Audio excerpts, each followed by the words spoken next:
আব্বা মাথা ব্যথা করে, বিয়ে কর। শরীরের অবস্থা তেমন ভালো না আব্বা, বিয়ে কর। রাইতের বেলা ঘুমাইতে ঠান্ডা লাগে, বিয়ে করে লাগতো। আব্বা তুমি কেমন মজা লইতাছো? লাগে মজা করতাছি। সত্যি কইতাছো? আমি জানতাম যে খুশি তো মরে যাবে, লাগে তার বিয়েটা করে নাই।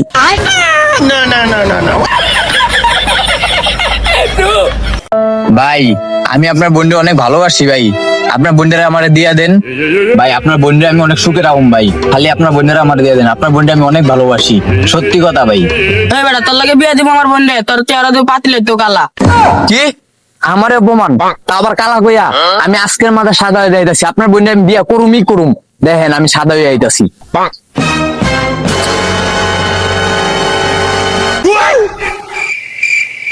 দেখেন ভাই সাদা হয়ে আইছি, আপনার বোনকে বিয়া দেন চালু করে আমার কাছে তুইলা দেন, নাইলে কিন্তু সমস্যা হইব। এত তাড়াতাড়ি সুন্দর হল কেমনে? কি লাগাইছে এটা বুঝলাম না।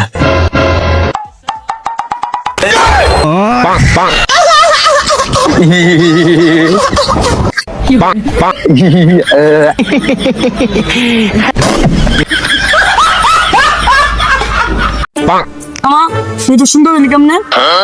প্রত্যেকটা গাছের নাই, তোর যদি মেরে দেই ভাইরাল হয়ে গেছে। আমি এলাম পৃথিবীর সব থেকে সুন্দর মানুষ, এক নম্বরে যা কয় সুদর্শন পুরুষ। ঠিক আছে, আমার মতো সুন্দর এই দুনিয়াতে কেউ নাই, আমি নিজের সুদর্শন পুরুষ মনে করি। তোমা তুই তো সুন্দর হয়েছে কেমনে? আমার একটু শিখা। আচ্ছা ঠিক আছে চল, তোরা শিখাইতেছি কেমনে সুন্দর হয়। শিখা চল।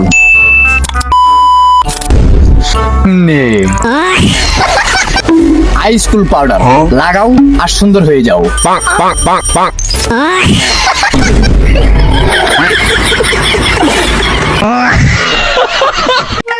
তুই জানোস আমার আসল পরিচয় কি? কি তোর পরিচয় আমার একটু বল। আমার নানি একটা সেলিব্রিটি, আমার দাদিও একটা সেলিব্রিটি, ওরা পৃথিবীর সব মানুষ করে চিনে, কিন্তু আমি কখনো কই নাই যে ওরা আমার দাদি বা নানি লাগে, কারণ আমার পরিচয়টা আমি সবসময় গোপন রাখছি। তোর নানির আর তোর দাদির নাম কি? কমু। আমার নানির নাম হয়েছে সানি লিওন আর দাদির নাম হয়েছে মিয়া খলিফা।